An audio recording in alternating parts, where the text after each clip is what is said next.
Hey you, yeah you, have you heard the whispers of the devil? I hear they still linger in the air. Like Iraq or Afghanistan that has seen conflict raging for decades. This is a relatively civilized, This essay was written in hopes that I may remind you of the fact that George W. Bush is the devil. A devil whose words have killed. How can words kill, you may ask? For they are just words, abstract things that float around in our brains and roll off our tongues. But words are powerful things when they are paired with fear, anger, and hurt. If you wish to find out how words killed and are still killing, then join me on this journey into an America pre, post, and present 9/11. But I must warn you, because this journey is not one of sunshine and rainbows. It wasn't for me, and it wasn't for many Muslims, non-Muslims, and South Asian people, because we fell victim to words that kill. And while it's been 22 years, we will never forget. This, however, is the story of how George W. Bush is the devil and the words that kill. Ayer estuvo el diablo aquí.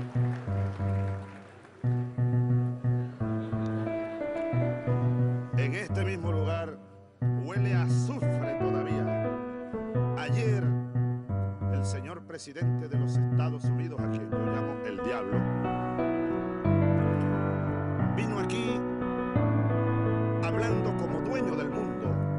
The roots of George W. Bush and his administration's rhetoric stemmed from a long historical tradition of utilizing and weaponizing a politics of fear. For after December 26th, 1991, the rival of the United States of America disintegrated and America stood supreme. However, in being supreme, there was a void, as the free West had lost its communist boogeyman. Hence, American scholars began to theorize and predict the next threat, but these scholars were blinded as they omitted histories and predicted a clash between the Western civilizations and the so-called civilization of Islam was inevitable.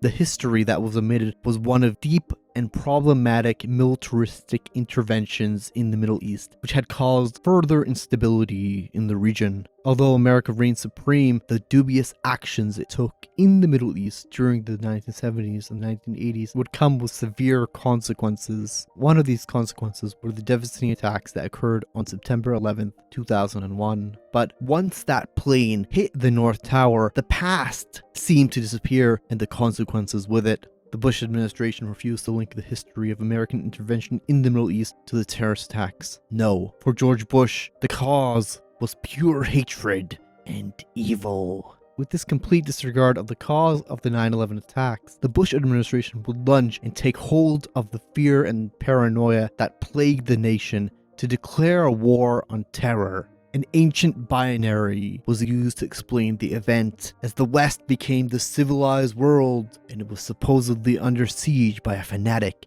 Islamic terrorism. In a snap of a finger, the conflict was deemed a clash of civilizations. In another snap, a more elusive boogeyman would emerge, and to many on the right and the left, it was all of Islam and all of Muslims, or anyone who looked Muslim.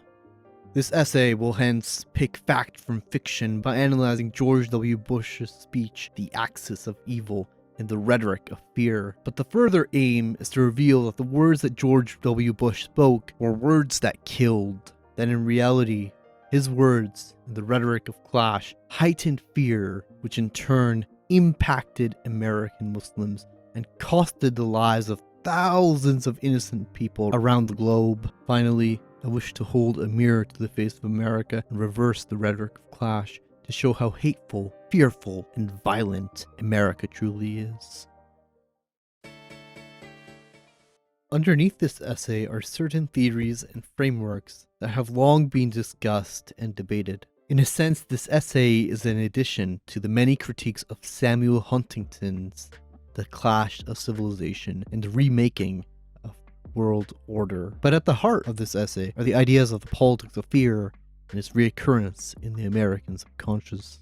Edward Said once said in a speech, Clash of Civilizations, before it became a book, was an article titled The Clash of Civilizations with a question mark. And that question mark said a lot, as it was brought forth into the world without absolute certainty. This is because it was initially written as a response to Huntington's student Francis Fukuyama's 1992 book, The End of History and the Last Man.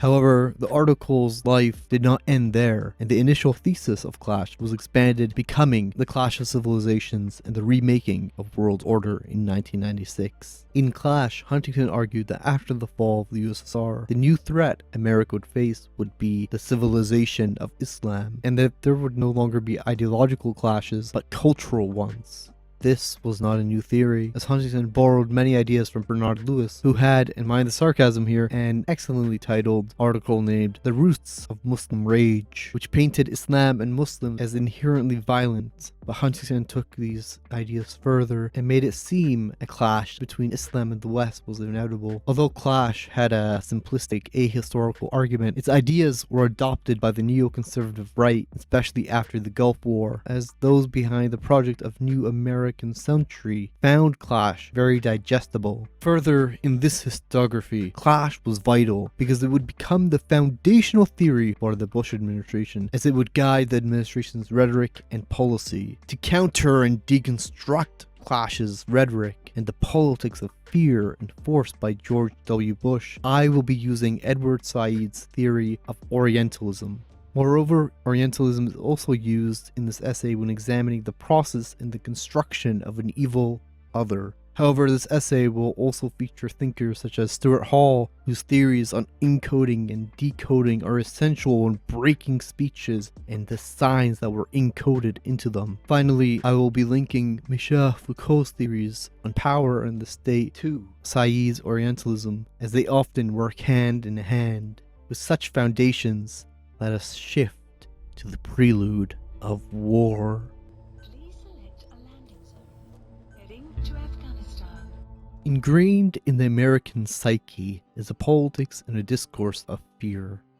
As from the heyday of the frontier, one can see the construction of an Indian other. However, this fear would be pacified as Frederick Jackson Turner would boldly state and mythologize the end of the frontier. The end of the frontier marked the supposed end of the conquest of the West, but it was not a truthful narrative, as bloody wars were still being waged. However, Turner's frontier thesis and his tidy, neat narrative was influential, as it would influence both American literature and entertainment. On the other hand, fear of the other was utilized before Turner, as the Ku Klux Klan terrorized African Americans after the Civil War.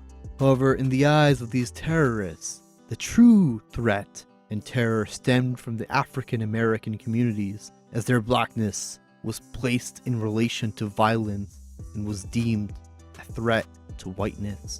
These white supremacist ideas were everlasting, as Lyndon B. Johnson would wage war on crime and Richard Nixon would carry the torch by declaring a war on drugs, one scare after the other. Furthermore, before Johnson, Nixon, and Reagan, there were the Red Scares, which would guide American foreign policy in the Cold War. In each of these scares, the administrations did not seek the root cause or any self-reflection, but used fear to justify its actions and policies. For an instance, the second Red Scare was utilized to fight and contain the communist other at home, but also in Asia, Europe, and the Middle East. Hence, the Middle East became an ideological and geopolitical battleground, as there were key oil reserves that America needed to maintain its superpower status. In this prelude of war, one must acknowledge that America backed Saudi Arabia and weaponized Wahhabi Islamism, which was used to fight the Soviets in Afghanistan.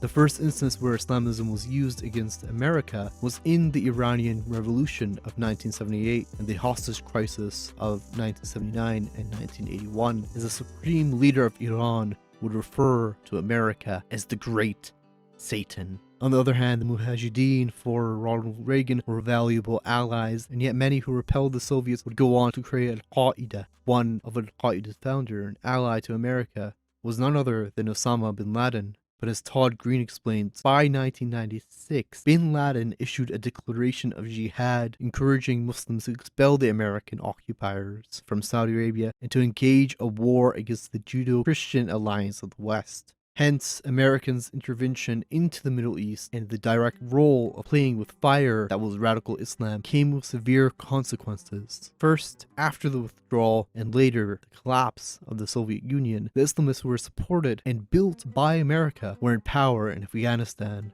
Secondly, there were a series of shifts as America defended Saudi Arabia in the Gulf War, but this was also a sign that America would protect Israel or occupied Palestine. These factors angered many of the radical Islamists as they felt the pressure of increased American military presence in the region. Hence, America, for many of these radical groups, replaced the Soviet Union and became recognized as the new occupier. Although this was the atmosphere in many of these radical circles, one cannot fall into the same mistakes that Samuel Huntington and President Bush fell into. A mistake that blames all of Islam, all Muslims, and fails to recognize the complex history of the Middle East prior to American imperialism, as before America there were colonial occupiers. Although the prelude is complex, it does not justify the September 11, 2001 attacks and strongly opposes radical Islam. However, the roots of the rise of a more radical Islam must be mentioned, for both clash, and the America that emerged from September 11 disregarded this layered history. To a lot of Americans, there is not a before 9/11, as President Bush made it apparent that what occurred on 9/11 was something spontaneous, the beginning of a new clash, a new kind of war,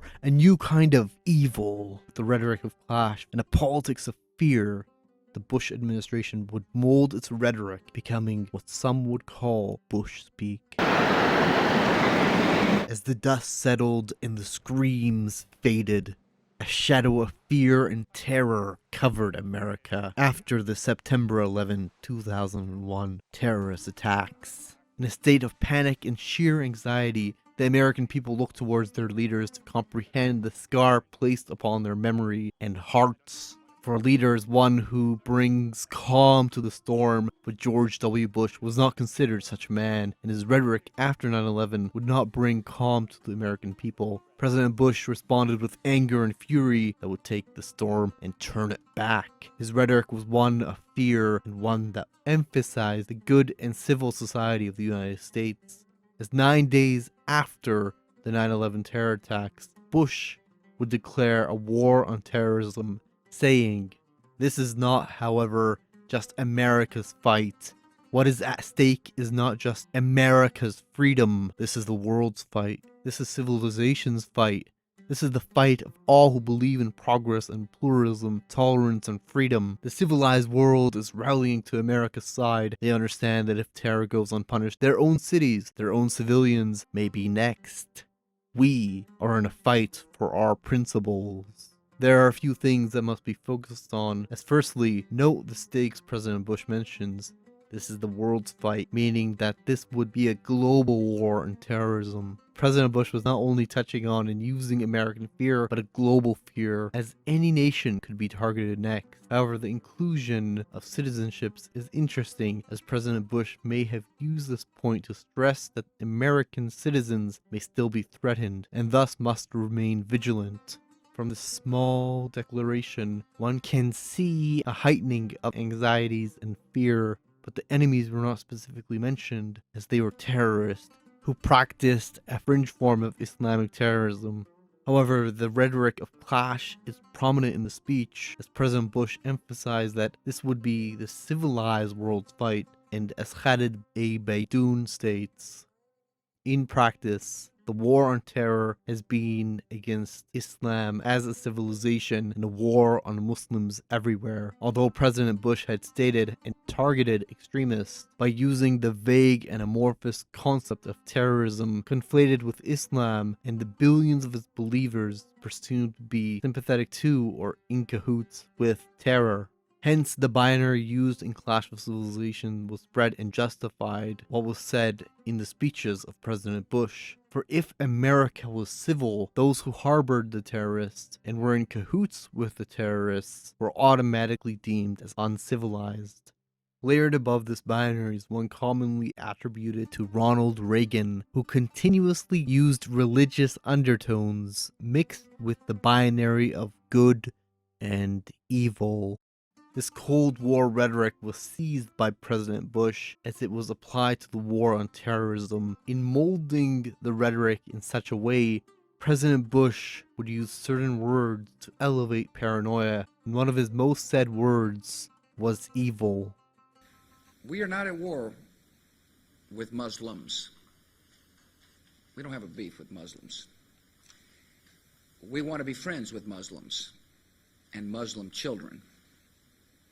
We're fighting evil people. It's important for the boys and girls of Thurgood Marshall to know that we're fighting evil with good. And one way to fight. As Douglas Kellner notes, from the beginning, the Bush administration has practiced the Goebbels Hitler strategy of the big lie, assuming that if you repeat a slogan or idea enough times, the public would come to believe it, that words become a reality. One of the constantly repeated ideas the Bush administration pushed was that there was evil everywhere, and that the civilized world was now a dangerous place. This big lie, where civilized and evil were paired, can be observed in President Bush's Axis of Evil speech, given on January 29th, 2002. President Bush begins his speech with, Mr. Speaker, Vice President Cheney, members of Congress, distinguished guests, fellow citizens. As we gather tonight, our nation is at war, our economy is in recession, and the civilized world faces unprecedented dangers. Yet the state of our union has never been stronger.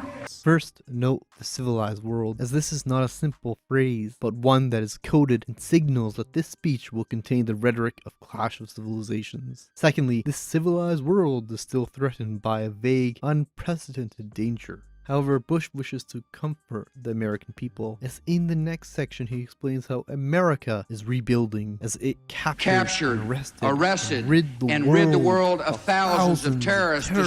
Now one might think that this was something done abroad, but President Bush is slyly talking about the terrorists who were captured in America. But this statement is so broad and so vague that one might assume he is only talking about the terrorists found in Afghanistan. Furthermore, although his administration has rid the world of thousands of terrorists, it is not enough, for President Bush props up the idea of a never-ending war. And throughout the world. What we have found in Afghanistan confirms that far from ending there, our war against terror is only beginning. Most of the 19 men who hijacked planes on September the 11th were trained in Afghanistan's camps, and so were tens of thousands of others.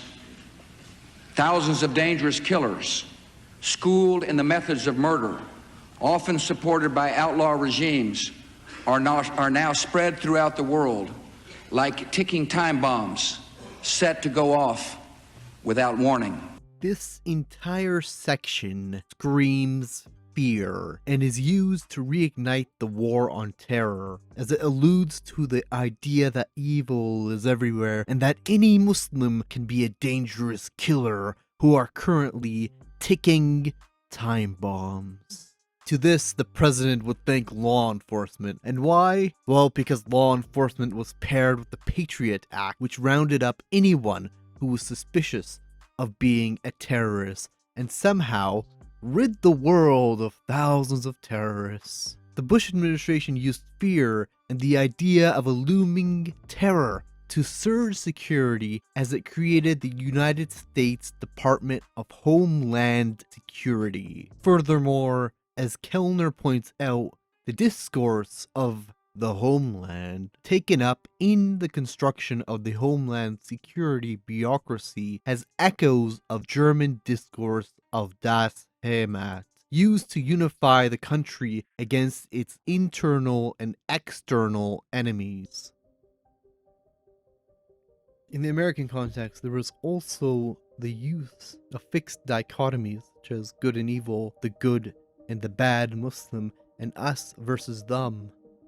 Furthermore, the president does not offer key distinctions, as President Bush does not separate the Iraqi states from the Iraqi people, and from his words alone, we are to believe they are a monolith. Nor does he separate who these enemies are, as by this point, evil is tied to Islamic terrorism, which was then tied and associated with normal Muslims. The speech is simplistic and reminiscent of Clash of Civilizations, as according to President Bush, America can overcome this evil with the greater good. The greater good would be American values which were imposed on Afghanistan when it was transformed into a free state by the American military. Free state which was ruled by warlords, mind you.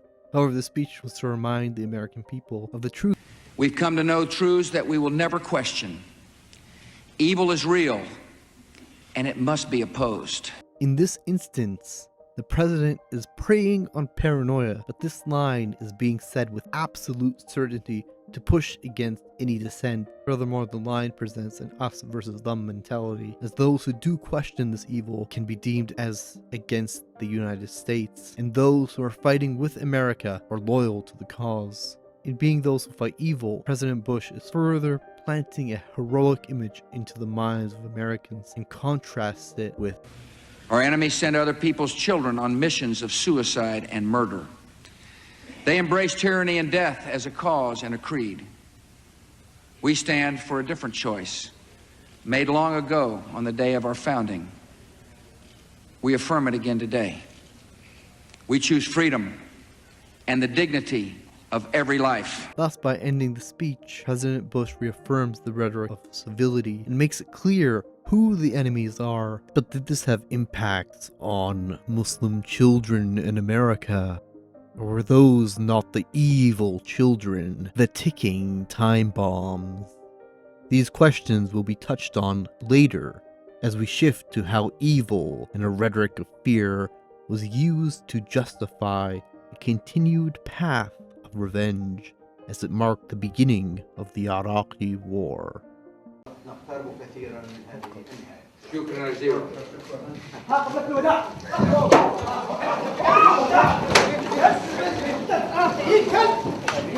The affective registers after 9/11 ran high as President Bush used the nation's collective fear and hurt to swear that he would bring those who injured America to justice and punish them. Layered in this discourse of punishment were mixed signs of religious undertones, as America was framed as being good and righteous, while the enemies of America were evil. In the direct aftermath of 9/11, this rhetoric of righteousness and justice was used to justify the attacks on Afghanistan. In truth, the spectacle that was the Afghanistan war was America's first step to revenge, but it became a powerful symbol for those who were hesitant in cooperating with the United States. The leaders of Afghanistan at the time were the Taliban, and once the Taliban stated that they could not hand over Osama bin Laden, America intervened. In this instant, America, the sole superpower at the time, became the world's police, and with all of its military might would vanquish the enemy in Afghanistan. But with hindsight, one can see how the Afghan war stretched from 2001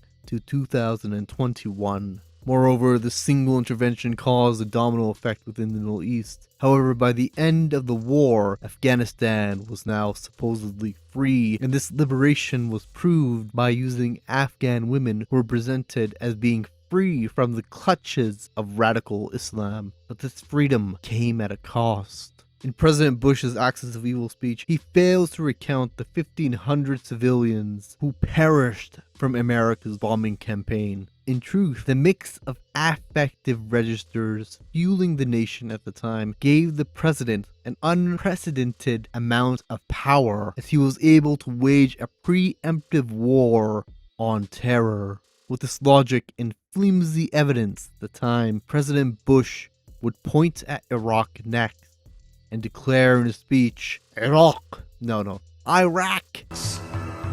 Ladies and gentlemen, I give you the Iraq. Iraq continues to flaunt its hostility toward America and to support terror.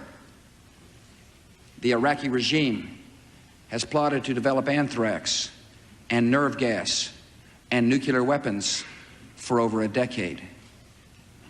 This is a regime that has already used poison gas to murder thousands of its own citizens, leaving the bodies of mothers huddled over their dead children. The statement on Iraq plays on many affective registers. And although the president is talking about Iraqi citizens, the true fear he is trying to cement is the possibility of a nuclear attack. Secondly, he is trying to pull on the heartstrings of the American people as he points to the murder of mothers and their babies.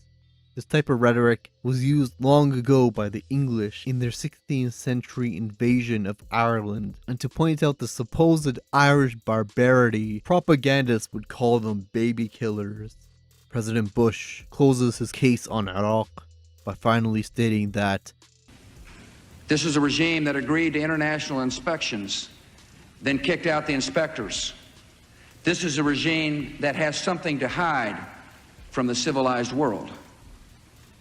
States like these and their terrorist allies constitute an axis of evil, hence marking the Iraqi state as part of the uncivilized world and warranted suspicion. On the other hand, the same rhetoric justified enacting a war on terrorism on the home front, as President Bush made it clear that it was every civilian's duty to fight evil. Something you should have given me. What good would that do? Where would it even go? But to the bottomless, gaping pit of insecurity you call a soul. Oh, God. You want to know something? The final section of President Bush's Axis of Evil speech that must be analyzed is how President Bush justified stripping civil liberties as he masked it with a blanket of defense. To do this, the president would first remind Americans that to protect our citizens and strengthen our nation against the ongoing threat of another attack. Time and distance from the events of September the 11th will not make us safer unless we act on its lessons. However, the final nail in the coffin was this remark on how there are now thousands of dangerous killers schooled in the methods of murder, often reported by outlaw regimes, are now spread throughout the world like ticking time bombs, set to go off without warning. In utilizing a heightened fear and by escalating the threat, President Bush would prey on the paranoid to normalize Homeland Security. For according to the president, Homeland Security will make America not only stronger, but in many ways better. However, this is a dubious remark, as how will Homeland Security make things better? For whom? What is missing here is a sense of reality, as what is said is mostly fiction. Therefore, President Bush is treading a thin line between reality and fiction as he speaks on training the police, securing borders, stopping drug smugglers, and most of all, keeping neighborhoods safe. However, what he is not saying is that the war on terror and so-called security may be applied to past wars that were waged on American society. In other words, Homeland Security can be useful in other domestic war fronts, such as the war on drugs, the war on the poor, the war on crime. More importantly, Homeland Security may be applied on people of color to secure the white population from terror, crime, the poor, and drugs. Moreover, it is in this section of the speech where the reader, the listener, or the viewer is given a glimpse of the Bush administration's Orwellian world of paradoxes. In using law as a weapon to defeat terrorism, civil rights would be sacrificed. In fighting repressive regimes, freedom of speech would be curtailed. To uncover hidden terrorist cells, civilians were to spy on one another. To increase airport security, agents would retort to racial profiling. To bring terrorists to justice, civilian privacy rights would be breached and legal representation denied. To kill terrorists, civilians would be reduced to collateral damage. To act patriotic was to silence political dissent. Finally, the president tasked the civilian population with the duty and responsibility of keeping America safe. As the government works to better secure the homeland, America will continue to depend on the eyes and ears of alert citizens. Now, this is not only a call for vigilante justice, but it reinforces the idea that there is an enemy within the nation, an ambiguous other that must always be watched for and vigilant of. Hence, in hearing this, one gets a tinge of fear, a sense of suspicion, and a comfort that they have the power to take matters into their own hands. However, these words were dangerous, as at this point, the other had long been racialized, and innocent Muslims and non-Muslims had already been killed. Words that kill. Would you speak to me? Khalid A. Beydoun begins his chapter, War on Terror, War on Muslims, with a haunting story of Balbar Singh Sohdi, a man who came to America with a dream of living a better life, as he first worked as a cabbie and rose eventually to owning his home and a gas station. On Tuesday, September 15th, 2001, Balbar would go to work to sell American flags with a strengthened resolve and love for his country. As he was selling flags, a Chevrolet S pickup truck would pull up to one of his pumps. The man driving the truck looked at Balbar's direction, sizing up the brown man wearing a turban, black beard, and a friendly smile. He remained inside his truck, staring squarely at Balbar, and seconds later, 4 shots would ring, killing Balbar Singh Sohdi. Beydoun goes on to explain how after 9/11, Islamophobia expanded as Balbar was not a Muslim, but according to his killer and scores of Islamophobes, he looked Muslim. He wore the same beard, had the same dark skin, and donned a turban, similar to the terrorists in television war. Was he part of the Taliban, the extremist Muslim group that controlled much of Afghanistan, blew up ancient Buddhist temples, forced its women to wear burqas, and adopt the arcane form of Sunni Islam peddled by the United States ally Saudi Arabia? Or was Balbar a member or sympathizer of Al-Qaeda, the transnational terror network behind the 9/11 terror attacks? No, he was neither. Nor was he Shi'i or Sunni or Arab or Middle Eastern. He was Indian American, and his religion was Sikhism. This passage proves that there are words that kill, but also, in reality, the words that President Bush and the media had used had consequences. That in reality, President Bush may have made distinctions, calling Islam a religion of peace, but that did not stop the rising Islamophobia, and it did not stop pundits from linking the terrorist attacks to all Muslims. However, as Beydoun proves, it was not just Muslims, but anyone who looked Muslim. Balbar was not the only victim, as after 9/11, there were at least 5 people were killed. Balbar Singh Sohdi, 49, a Sikh Indian in Masai, Arizona. Qatar Hassan, 46, a Pakistani grocer in Dallas. Adel Karas, 48, an Egyptian Coptic Christian in Los Angeles. Suresh Singh Samra, Surjat Sikh Samra, 69, a Sikh Indian in Searcy, California, and Vasdev Patel, a 49-year-old Indian Hindu, killed near Dallas.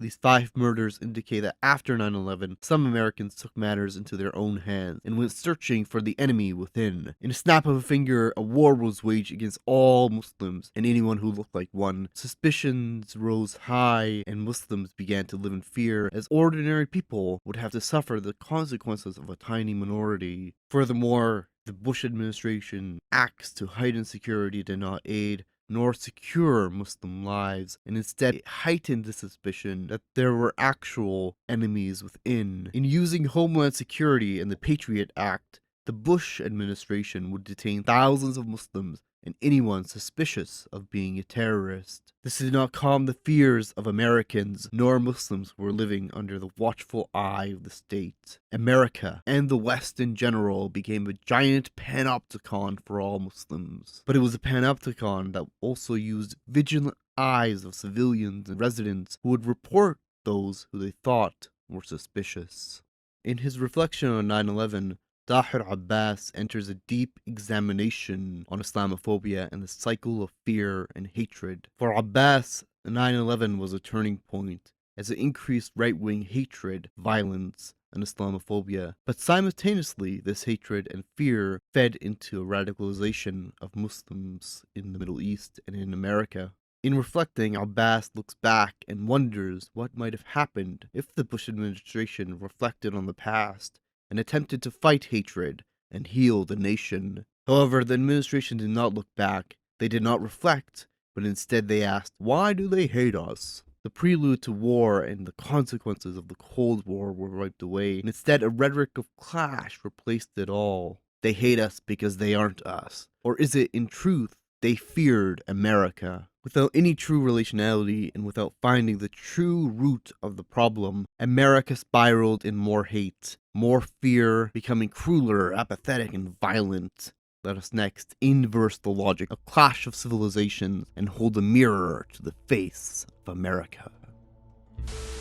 The result is an absence of checks and balances in Russia and the decision of one man to launch a wholly unjustified and brutal invasion of of Ukraine.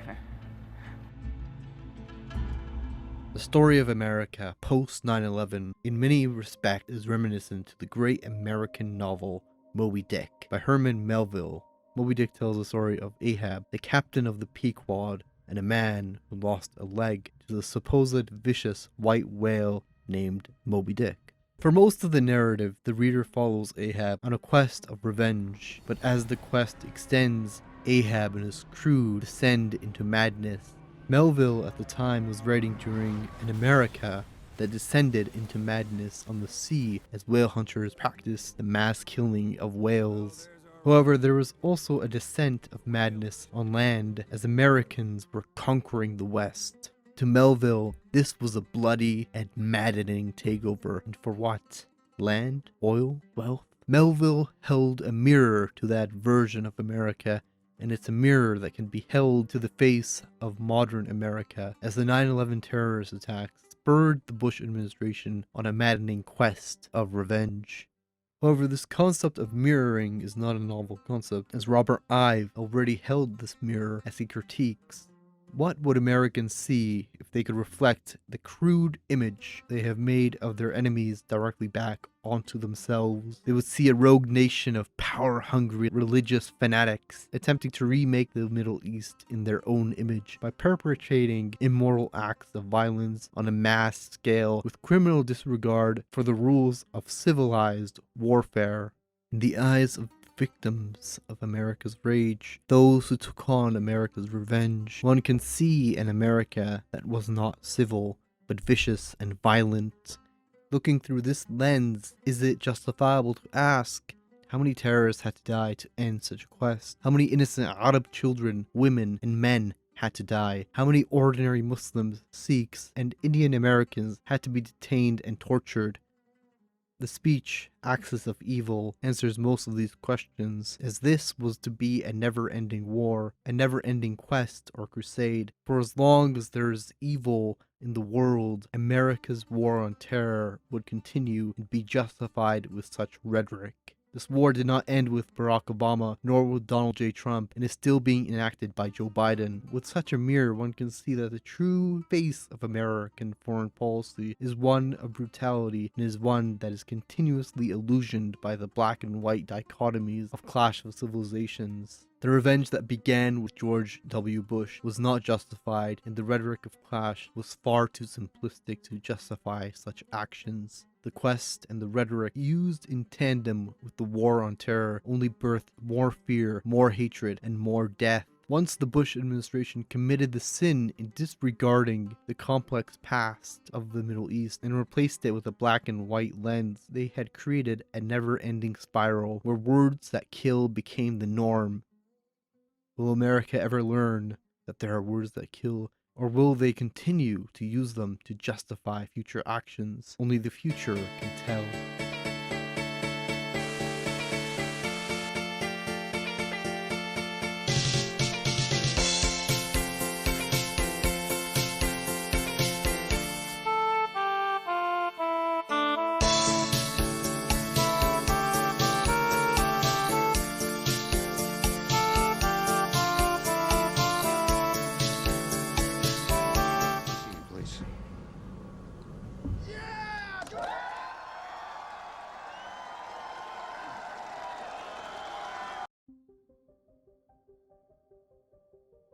As George Bush stated in his Axis of Evil speech, the war on terror had only begun, and it would not end till evil had been brought to justice by the hands of America. But evil could never be vanquished. In recent years, there has been a resurgence of the alt-right, and with their rise, there have been more domestic terrorist attacks enacted on American Muslims. The rhetoric of Bush heightened fear, which in turn upped security and the threat, but it was further used to wage war on terror abroad and at home. The heightened security, which unjustly racial profiled Arabs, Muslims, and South Asians, became the norm, and many of the American people believed President Bush's big lie that the Muslims were to be feared, hated, and that they were filled with evil. However, there have been many that have attempted to find the root of that Islamophobia, such as Todd Green, Tahir Abbas, and Khalid Baidoun. Others have been working hard to deconstruct the rhetoric, such as Douglas Kellner, Riley Quinn, and Gabriel Rubin.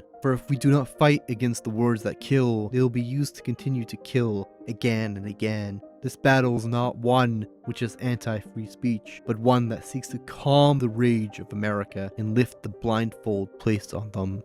For after 9/11, America was blinded by hate and fear. Or was 9/11 simply an unmasking of what Americans truly felt and perceived people of color? Although hate and fear may exist forever, Americans have stood witness to 20 years of bloodshed, and maybe some have reflected on the words that have killed. There's an old saying in Tennessee, I know it's in Texas, probably in Tennessee, that says, "Fool me once, shame on you. If fool me, we can't get fooled again." You might expect the essay to end right here and right now, but in truth, that was the ending that I wrote 4 months ago for a university course, and reading through it right now feels too professional, too vague, too light on what I'm actually speaking about. You've heard the words and the whispers of the devil, and now I must ask you if you believe there is a devil. And if there is, it has to be George W. Bush. A living devil, mind you. But also, on top of that, there's the question of, have you reflected on the words that have killed? Or have you placed a blindfold over your eyes and looked away from the horrors and the death? It's a tough question to ask. A tough question to reflect about.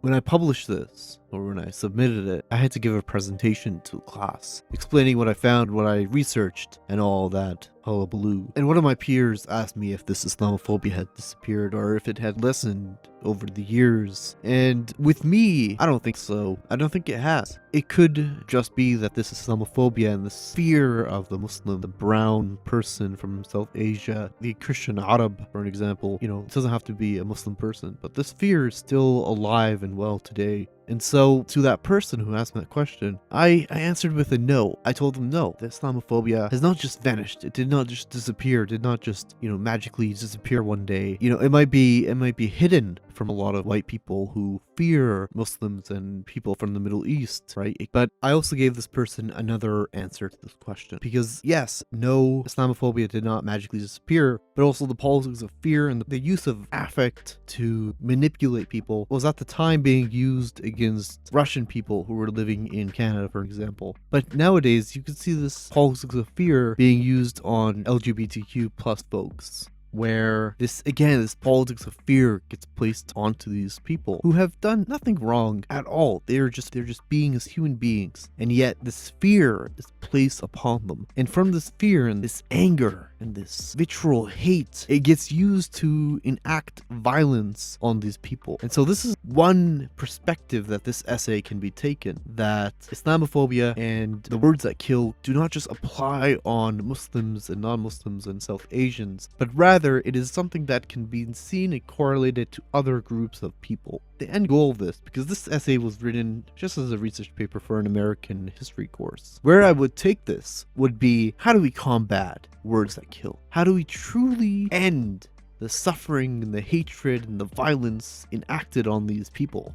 I think these are the questions that I am grappling with right now, and that are really tough to answer because there is no clear answer. But at the least that we could do is understand and notice when this rhetoric is being brought up by presidents and people and pundits who speak to a variety of the public. Because those words that are being spoken impact people. And maybe at this moment, Muslims are not being persecuted by the state. But firstly, Muslims are still under the watch of the state, or the Five Eyes. But further, Muslims, non-Muslims, South Asians, all of us should stand in solidarity with LGBTQ plus folks, with African Americans, with Latino Americans, with any marginalized group that is being persecuted by the state.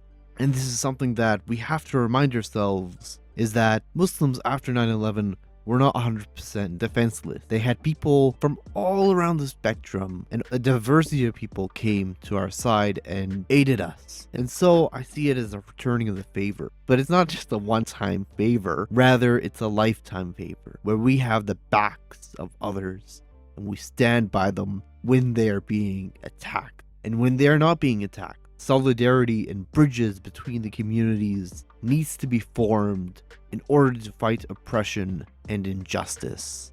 This is my message. This is my lecture. This is my reminder. Please share it. Please like, subscribe, comment. Tell me how you would solve this conundrum, these questions that I'm throwing at you left and right. And I'm hoping that you are all safe, you're all staying cool, and that you're excited for the fall or for autumn, because I sure am. Until next time, Saddam. Appreciation for different aspects of our relationship. A very quick follow-up, if I Thank may. you all very much. No, you may not. Thank you, sir.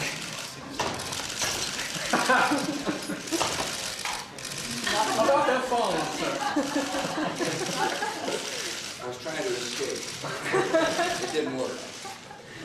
Thank you all. Thank you, sir. Hey folks, before we get into the outro, I want to say that Pakistan is going through a huge and devastating flood right now. So if you have the money and if you want to give and help people who are suffering right now, there's going to be a link to a fundraiser down in the description. So yeah, give them some support and some love. Hey, I would also like to add here, as the video ends and as you watch this ocean, I want to say that up next, I'm going to be listening to my viewers as I casted a poll last week, and it seems a majority of you want to see more anime and history content. And the reason why I haven't made any of that yet was because it takes time for me to think and to correlate and to write scripts of that nature. While these essays, the history of America and George Bush, you know, I have essays ready to be transformed and to be remade into video essays. So this is why this one was a bit too professional, and the language is not accessible, which I hope it was. I tried to make it clear and concise, and, you know, not filled with jargon and theory and stuff like that, which most of my essays are. Anyways, up next, we're going to have Anime Dads, but it's basically going to be about the history of masculinity and how, you know, the stories of shonen, of the boy that runs out into nature and has to grow into a man, correlates well with Theodore Roosevelt's idea of masculinity. And so I'm going to be linking that. After that, I'm going to be looking into Gintama. Like, I'm going to be making a series of videos because Gintama is just this really complex historical anime in my perspective. You know, not Sakata Ginzuki, Sorachi, the gorilla, the goat of manga, basically brought in a cast of historical figures in his manga. You know, you have Gintoki, Katsura, or Zura, Kondo Isao, Hishikata Toshiro. You know, all these figures in the anime are actual real-life historical figures. And so, you know, Sorachi is kind of playing a little bit with historical figures, but he's also placing his world in a very Japanese-centered story. So I want to look into that and play around with that and bring people into watching Gintama and thinking critically about it, because it's an anime about goofs and laughs and parroting and, you know, having fun with anime, and it's great in that nature. But there's also a seriousness to how Sorachi does it and how he connects and relates to history, which is super cool. After that, I want to take it somewhere else. I want to take this channel somewhere else a bit, but it's going to be correlated to anime and historical content, but it's about how the face of Japan on the world stage and how that correlates with Hajime no Ippo, you know, this boxer. It's a boxing manga, and it connects to the world stage in Japan on it, and it's the struggle to get on there and to almost be equal to America in that standard. But it's, you know, it's a boxing manga, so at the same time it is about, you know, fighting and masculinity and getting tough and getting big through the gym, you know. But there's also a counter message to that in the struggle to becoming the boxer that Ippo wants to be, he just completely ruins his body. And so there's some messages here that are, you know, playing with each other. So that's where I want to take this channel next. I hope you stay tuned. I hope you subscribed. I hope you like this video, and I'll see you next time. So peace out. Bye-bye. I'm gonna close this now, and you probably should click off and go somewhere else. Actually, don't go somewhere else. Go to my go to a video of mine. Come on, just go and watch another video of mine. I know this one was probably really long, but hey, if you enjoy this stuff, you gotta watch more. That's all I'm saying. I'm gonna be a bit greedy right now, but you know what? You gotta do it.